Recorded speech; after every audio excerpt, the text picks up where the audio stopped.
Support comes from the Missouri Forest Products Association. Missouri produces wood pallets, railroad ties, white oak barrels, hardwood floors, and more. Details on the variety of products made in the state are at choosewood.com. From the St. Louis Public Radio Newsroom, this is The Gateway. It's Tuesday, October 8th. I'm Wayne Pratt. Ahead, as the Cardinals prepare for a decisive playoff game in Atlanta tomorrow, many are reflecting on the significant history of St. Louis's pro baseball club. That includes the fact that it was the first Major League Baseball team to be owned by a woman. When she inherited the Cardinals, that would have been in 1911, everyone assumed that she would sell or be a figurehead. But Aileen Robeson-Britton surprised everyone by taking an active role during the 7 years she owned the Cardinals. I speak with author Joan M. Thomas about Britton. That's coming up in just a few minutes. First, the news. We'll have details on the Cardinals' big win yesterday in just a bit, but first we start with the fight against vaping. The Francis Howell School District is joining that battle against the e-cigarette industry as vaping by teens surges. The St. Charles County School System sued Juul in federal court yesterday, saying the company targets its students and puts their health at risk.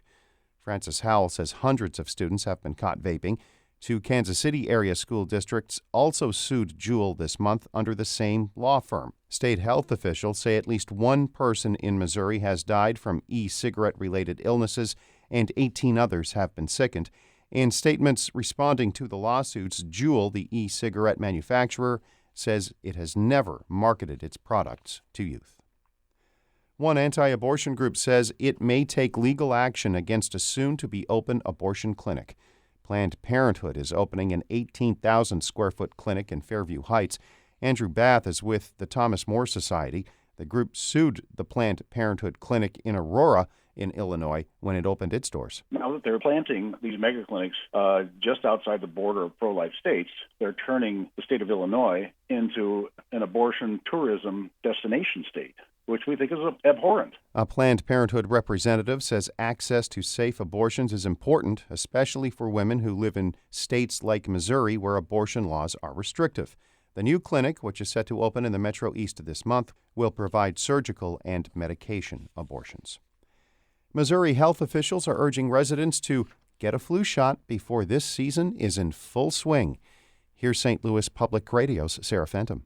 Last year's season was relatively mild compared with years before, but watchdogs say the flu is already putting some at risk. Michelle Jen is an assistant professor of pharmacy practice at St. Louis College of Pharmacy. She says the best predictor of this year's flu season is what's happening in the southern hemisphere. Australia's season comes a few months before the United States. She says it offers clues about which strains of the virus will be prevalent this winter. It started a bit earlier than what we normally see, and it was pretty severe, so we're anticipating that it might be a difficult flu season. Jen says those with health insurance can usually get the vaccine at any pharmacy or clinic for no cost. Uninsured people can visit several hospitals around the region to get a free shot. I'm Sarah Fenton, St. Louis Public Radio. Cardinals fans are still celebrating following yesterday's 5-4 victory over the Braves in 10 innings. That result forces a decisive fifth game in the playoff series, which will be tomorrow in Atlanta. St. Louis resident Michelle Wilson says the intensity of Busch Stadium fans in the late innings yesterday was not a surprise. That's the way we Cardinals fans are. You know, we stand, we cheer, we don't give up. Wilson attended the game with her husband, Scott, who was equally excited about the win, and he credits his wife with turning him into a baseball fan. This is fabulous. I got to be honest, I don't have a lot of frame of reference. I fell in love with her in 2008. And then I fell in love with the Cardinals in that order. A big Cardinals playoff win attended by a couple with a Cardinals love story.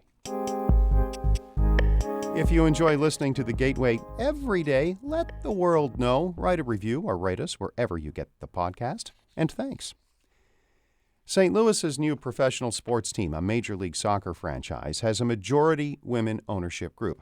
It follows a line of female sports ownership in St. Louis. Of course, many fans may recall the Rams were owned by Georgia Frontiere for much of the NFL team's time in the city, but they might not know that St. Louis was home to the first female owner in Major League Baseball history. Author Joan M. Thomas has written Baseball's First Lady, Aileen Hathaway Robeson Britton, and the St. Louis Cardinals.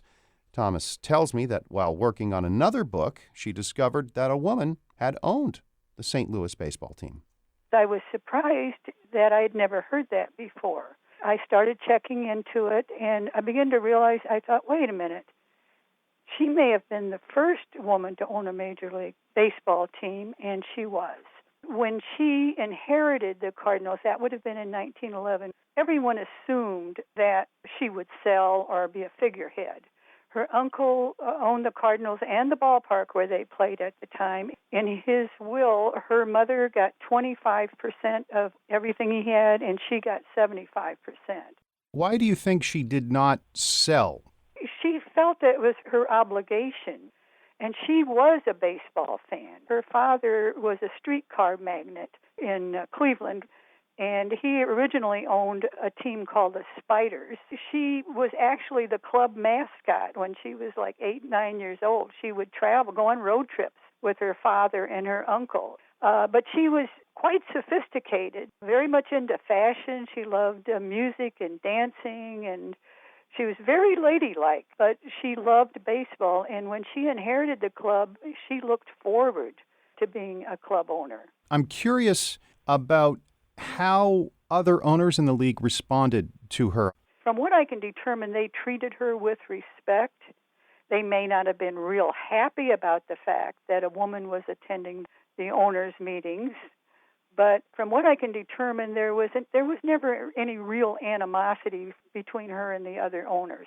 They pressured her to sell a number of times.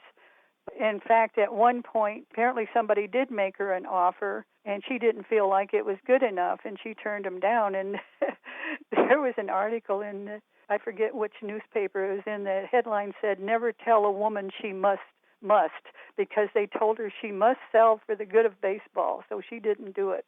So I guess they attributed that to a woman. You shouldn't tell her that she can't do something. Eventually, she was forced to sell. Yeah, mainly it was a financial issue.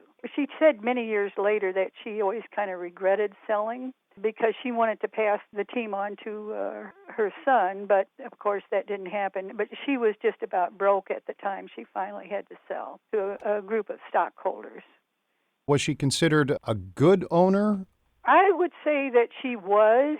She had a lot of backlash, although nobody was ever really hostile to her. They treated her with respect from what I can see. I think she was doing her best to have the Cardinals win a pennant.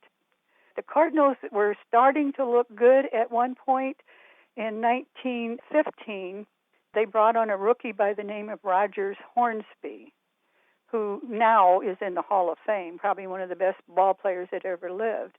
The following year, in 1916, everybody wanted to make a deal with the Cardinals for Hornsby. At that time, she was in dire straits. She really needed the money, and she could have made more money if she would have traded Hornsby, but she refused to trade him. So I feel like she probably was as good a owner as she could be. She said she would rely on the managers and the scouts for her best advice. So she was no different than any other major league owner. What did she do after baseball? She left St. Louis and she remarried, and she lived in New York for quite a long time, and she outlived both of her husbands, and she died in 1950. Where do you see her place in baseball history? You know, I've pondered that quite a bit. First of all, it's important that she was the first woman to own a major league club, took on the task of being an active owner. Some people believe she should be in the Hall of Fame. I've never pushed on that, but I would love to see that happen. That's author Joan M. Thomas speaking about former Cardinals owner Aileen Hathaway Robeson Britton, the first female owner in Major League Baseball history. Our Maria Altman edited that report. A big thanks to her. We got into a time crunch yesterday. Maria bailed me out. Shula Newman is the executive editor of St. Louis Public Radio. Music by Ryan McNeely of Adult Fur. Follow me on Twitter, @WayneRadio. I'm Wayne Pratt, and from the St. Louis Public Radio Newsroom, this has been The Gateway.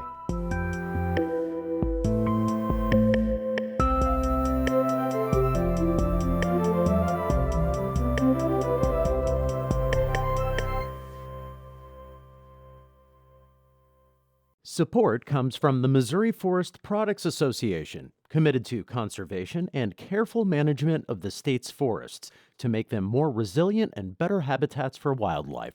ChooseWood.com.